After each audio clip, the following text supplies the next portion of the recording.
Bonjour, je m'appelle Alexis et c'est moi qui aujourd'hui vais vous parler de Moïse.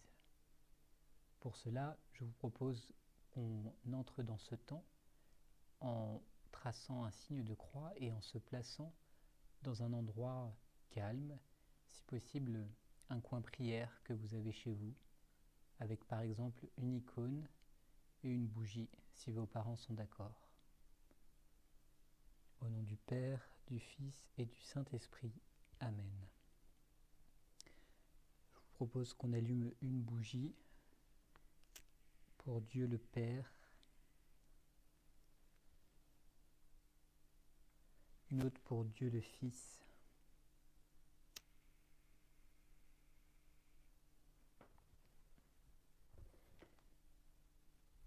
une troisième pour le Saint-Esprit,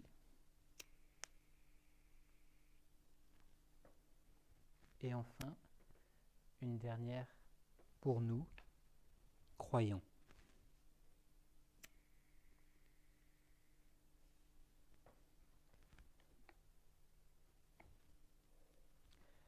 Nous allons donc parler de Moïse pour cette séance.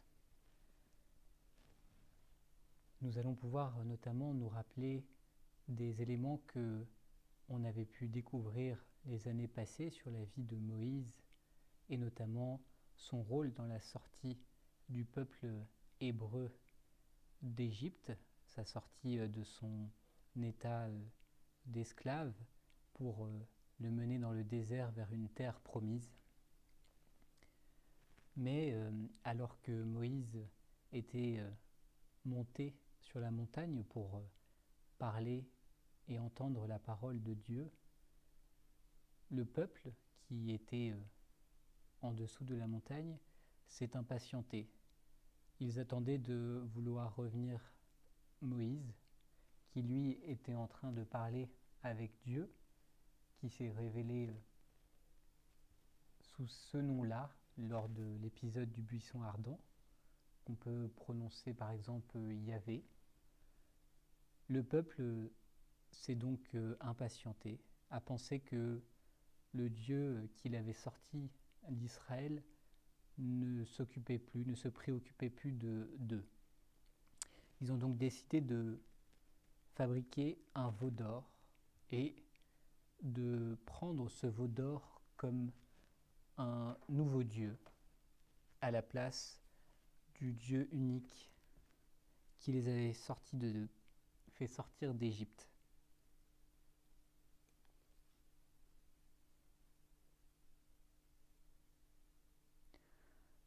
On peut voir que c'est Dieu lui-même qui apprend à Moïse que le peuple s'est perverti en adorant un nouveau Dieu, un veau d'or. Le Seigneur dit à Moïse, « Va, descends, ton peuple s'est perverti, lui que tu as fait monter du pays d'Égypte, ils n'auront pas mis longtemps à quitter le chemin que je leur avais prescrit. Ils se sont fabriqués un veau en métal fondu, ils se sont prosternés devant lui, ils lui ont offert des sacrifices, en proclamant Israël, voici tes dieux qui t'ont fait monter du pays d'Égypte. » On voit bien que à partir de ce moment-là, Dieu s'est mis en colère. Il dit à Moïse, « Je vois que ce peuple est un peuple à la tête dure. Maintenant, laisse-moi faire. Ma colère va s'enflammer contre eux et je vais les engloutir. Mais de toi, je ferai une grande nation. » Il est intéressant de voir que ici, Dieu ne parle plus de son peuple, mais de ce peuple-là, comme si la colère qu'il avait, puisque son peuple s'est détourné de lui, était si importante qu'il ne souhaitait plus que ce peuple soit son peuple. Il veut donc rompre l'alliance qu'il avait établie avec ce même peuple, notamment au fil des générations, que ce soit avec Abraham, avec Isaac, avec Jacob et également avec Moïse. Mais Moïse sent bien qu'il est important que son peuple et que le peuple hébreu ne puisse pas sombrer dans le mal en adorant des faux dieux comme le veau d'or. Et c'est pourquoi Moïse veut convaincre Dieu de revoir sa position envers son peuple.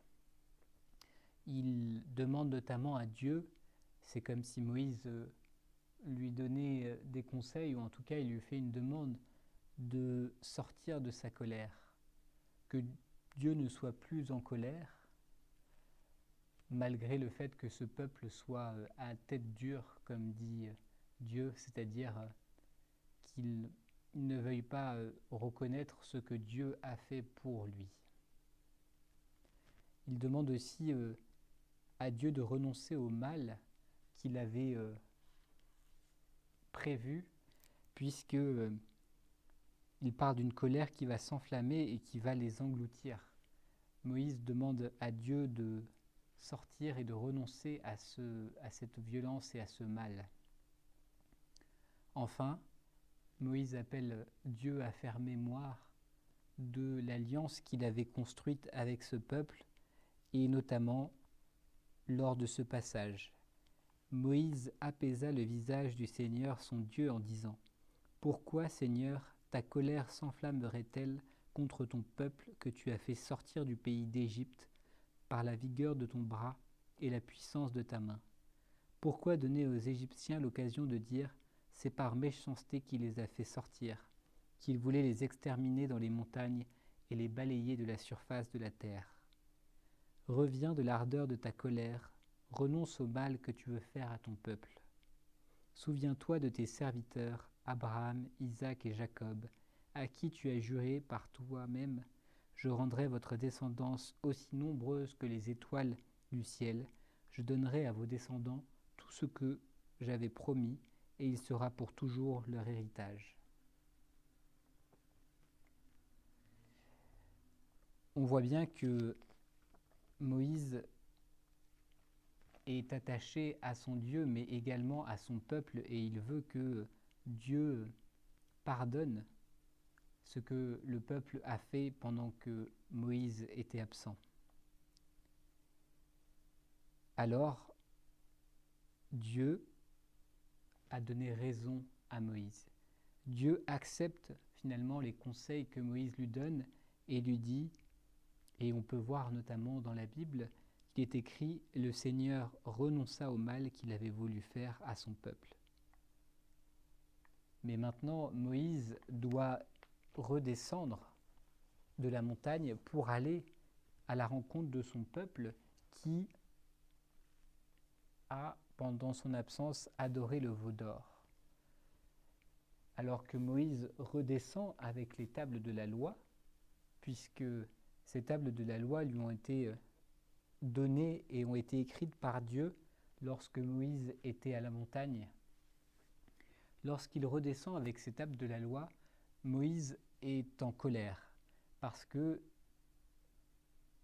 bien qu'il a demandé pardon pour son peuple devant Dieu, bien qu'il ait demandé pardon pour son peuple devant Dieu, qui est tombé ici et qui est écrit sous la forme d'un tétraèdre, comme on l'a dit tout à l'heure, il est en colère et il va le faire savoir à son peuple. Il va le faire savoir notamment en cassant, en laissant tomber les tables de la loi que Dieu lui avait données. C'est une manière de signifier que l'alliance a été rompue. Ces tables de la loi signifiaient que Dieu avait fait alliance avec le peuple hébreu. Puis Moïse également décide de faire fondre le veau d'or et donc de détruire cette idole que le peuple avait construit pendant son absence. C'est une nouvelle alliance que Moïse, avec Dieu, cherche à construire avec son peuple. Cette nouvelle alliance à la différence de l'alliance première qui était une alliance avec des personnes qui étaient fidèles, on peut penser à Abraham qui avait accepté d'offrir son fils en sacrifice, à Moïse qui a écouté et qui a suivi ce que Dieu lui avait demandé au buisson ardent. Cette fois-ci, Dieu fait alliance avec un peuple pécheur, c'est-à-dire un peuple qui parfois commet le mal malgré lui. C'est important de comprendre que par cette nouvelle alliance que Moïse constitue, c'est en quelque sorte Jésus qui est annoncé, puisque c'est Jésus qui viendra prendre tous nos péchés, qui viendra comme Fils de Dieu définitivement prendre les péchés de l'homme et permettre à l'homme de se tourner librement vers Dieu. Pour nous aujourd'hui, il faut qu'on arrive à comprendre que parfois nous construisons des veaux d'or, c'est-à-dire que nous nous détournons de Dieu pour adorer des choses matérielles. Peut-être que certains d'entre vous apprécient beaucoup certains de leurs jeux, apprécient beaucoup certains des vidéos qu'ils peuvent regarder, soit sur Internet, soit à la télévision, et que tout cela, parfois, les empêche d'accueillir Dieu. Par exemple, on peut très bien avoir des jeux qu'on aime tellement qu'on ne veuille pas du tout les prêter, qu'on n'accepte pas qu'ils soient autre part que dans notre chambre. D'une certaine manière, on construit aussi un veau d'or, c'est-à-dire on voit plus que ces choses-là et on ne voit pas Dieu. Mais ce qui est important et intéressant de voir ici, c'est que Moïse a demandé pardon pour son peuple. C'est-à-dire qu'il a fait un acte d'espérance. Il espère que Dieu va accepter son pardon, que Dieu va pouvoir renouveler son alliance. Il est important pour nous de toujours savoir demander pardon, de toujours demander pardon à Dieu, mais aussi à nos proches, à nos parents, à nos amis, lorsqu'on les a offensés. Il est aussi important de voir et de prendre conscience que les péchés que l'on peut faire nous rendent malheureux et que nous avons besoin de poser des actes d'espérance, c'est-à-dire de dire à Dieu combien on a espoir en lui pour qu'il nous donne la vie, pour qu'il nous rende davantage heureux et pour qu'il nous pardonne. Finalement, c'est en quelque sorte la miséricorde que l'on souhaite que Dieu nous accorde. En effet, on peut voir que dans la suite du texte de l'Exode, qui relate toute la vie, notamment du peuple hébreu au désert avec Moïse, que une fois que Moïse est redescendu et qu'il a conclu une nouvelle alliance, il est demandé par Dieu que le peuple fasse un deuil, c'est-à-dire qu'ils reconnaissent qu'ils ont péché et qu'ils ont à se faire pardonner. On peut ainsi lire dans la parole que Dieu demande à son peuple de ne pas porter des voiles, de ne pas porter des habits précieux, mais qu'ils doivent porter des habits noirs de deuil.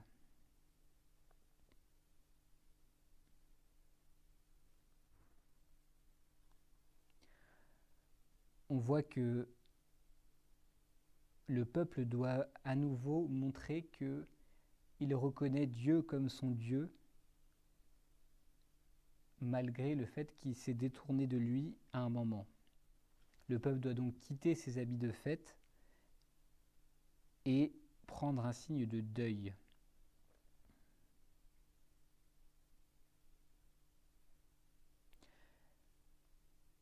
Par la suite, Moïse cherche à demander à Dieu un signe de sa grâce, c'est-à-dire un signe qui montre que Dieu est bon, que Dieu est présent, que Dieu est unique, que Dieu est grand.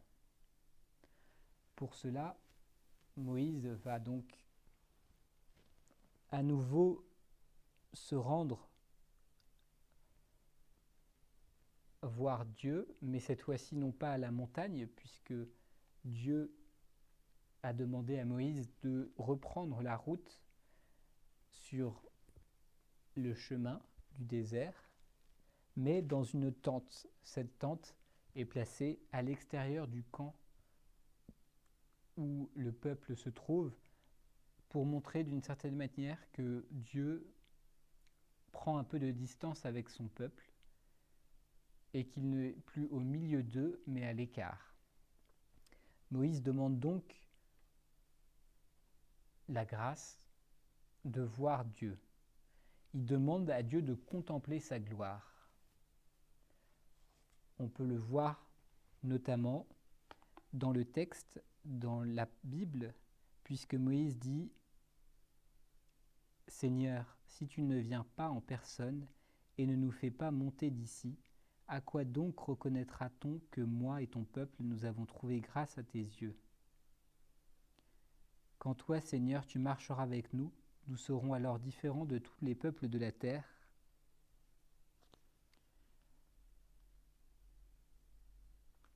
On voit que Moïse veut contempler la gloire de Dieu. Je t'en prie, laisse-moi contempler ta gloire. Ça signifie que Dieu, qui est splendeur et bonté, veut être vu par Moïse. Mais Dieu lui répond « Tu ne pourras pas voir mon visage, car on ne peut pas me voir sans mourir. » Cette parole n'est pas forcément très évidente, mais elle doit nous faire comprendre que tant que l'homme est vivant sur terre, il ne peut pas voir Dieu, parce que si on voyait Dieu, ça voulait dire qu'on le connaîtrait parfaitement, totalement. On ne peut pas le voir directement, mais on peut le voir de manière indirecte, dans la prière particulièrement. Et lorsque Moïse, à chaque fois, dialoguait avec Dieu, il ne le voyait pas pour autant. Il parlait avec lui, Dieu lui répondait, mais il ne le voyait pas.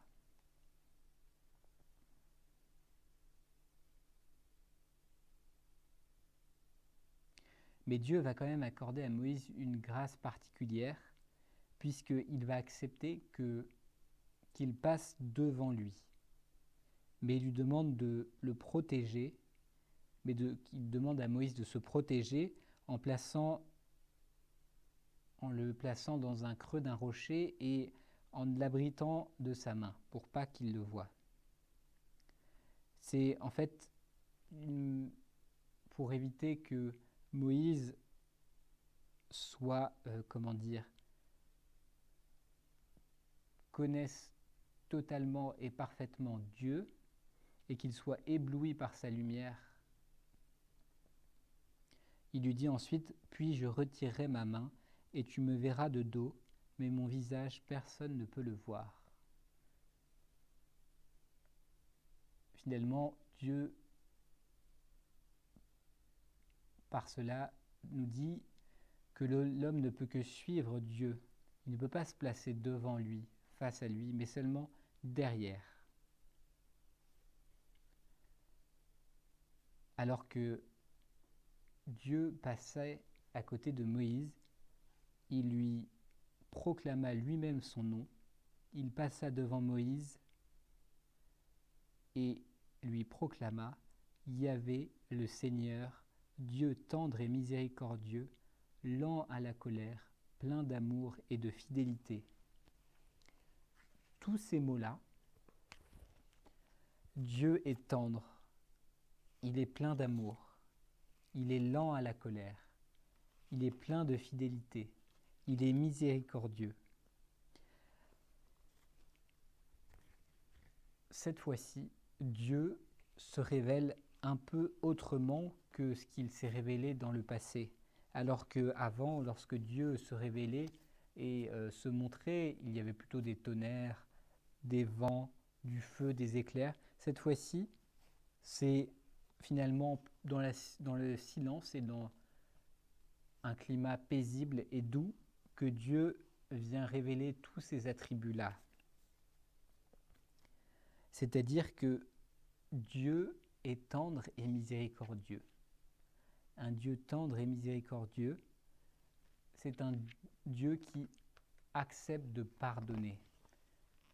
On voit que, alors que le peuple s'était tourné vers un nouveau Dieu, un faux Dieu, un veau d'or, et qu'il a ensuite demandé pardon par l'intermédiaire de Moïse,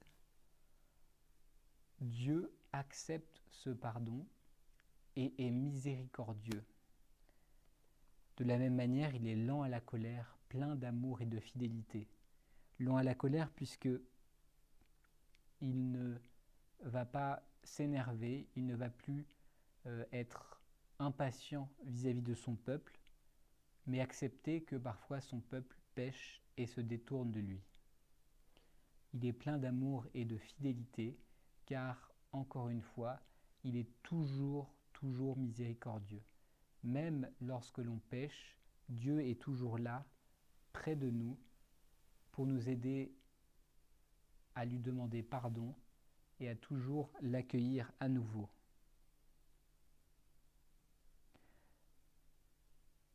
Il est intéressant de voir comment Moïse réagit lorsque cette révélation lui est faite. Aussitôt, Moïse se prosterna jusqu'à terre et il dit : « S'il est vrai, Seigneur, que j'ai trouvé grâce devant toi, daigne marcher au milieu de nous. Oui, c'est un peuple à la tête dure, mais tu pardonneras nos fautes et nos péchés, et tu feras de nous un peuple qui t'appartienne. » Moïse a compris maintenant que Dieu sera toujours avec lui et avec son peuple. C'est bien le peuple de l'Alliance qui est rétabli. Comme le dit lui-même Dieu, « Je vais conclure une alliance, devant tout ton peuple je vais réaliser des merveilles, telles qu'il n'en fut créé nulle part sur la terre, ni dans aucune nation, et tout le peuple qui t'entoure verra qu'elle est grandiose, l'œuvre du Seigneur, celle que je vais réaliser avec toi. »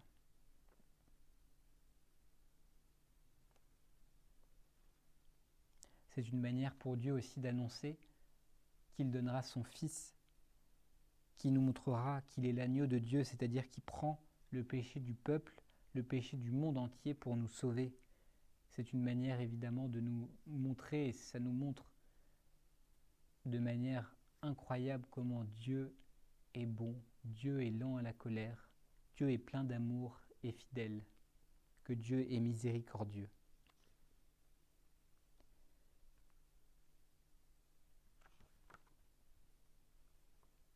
On voit que tout à l'heure on avait dit que le veau d'or, pour nous, cela pouvait être tout plein de matériel qu'on a, tout plein de petites choses qui nous empêchent de voir Dieu, comme des jeux, comme des nouveaux habits, comme des choses à consommer qui ne sont pas bonnes et qui ne nous aident pas à nous tourner vers Dieu.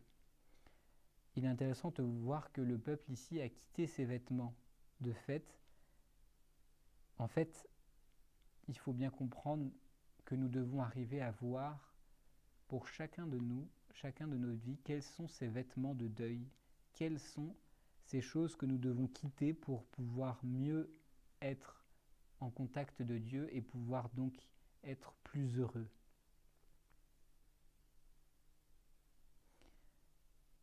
Par exemple, ça peut être le fait de jouer avec des copains et de montrer qu'on est le plus fort. On refuse de cette manière-là d'accueillir ceux qui sont un peu moins forts, ceux qui ont un peu moins de qualité pour le jeu qu'on est en train de faire. Dieu nous invite à être miséricordieux comme il est miséricordieux lui-même. En fait, nous devons être aussi bons avec les autres qu'il est bon avec nous. Si Dieu nous pardonne, nous devons pardonner aux autres.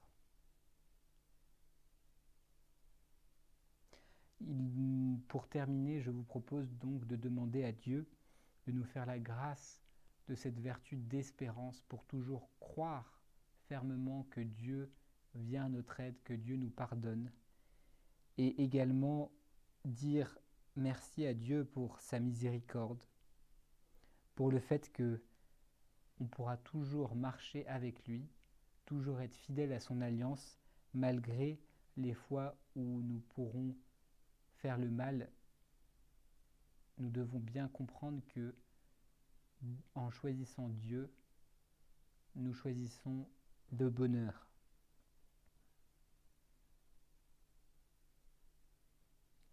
Et on peut prier Dieu. De grâce, fais-moi voir ton visage. Tourne ton visage vers moi. Cache-moi dans le creux du rocher. Étends ta main sur moi pour me protéger. Grave ton nom de miséricorde dans mon cœur. Rends-moi miséricordieux pour mes frères. Viens, Esprit de sainteté, viens, Esprit de lumière, viens, Esprit de feu, viens nous embraser. Notre Père, qui es aux cieux, que ton nom soit sanctifié, que ton règne vienne, que ta volonté soit faite sur la terre comme au ciel. Donne-nous aujourd'hui notre pain de ce jour. Pardonne-nous nos offenses, comme nous pardonnons aussi à ceux qui nous ont offensés. Et ne nous laisse pas entrer en tentation, mais délivre-nous du mal. Amen. Au nom du Père, du Fils et du Saint-Esprit. Amen.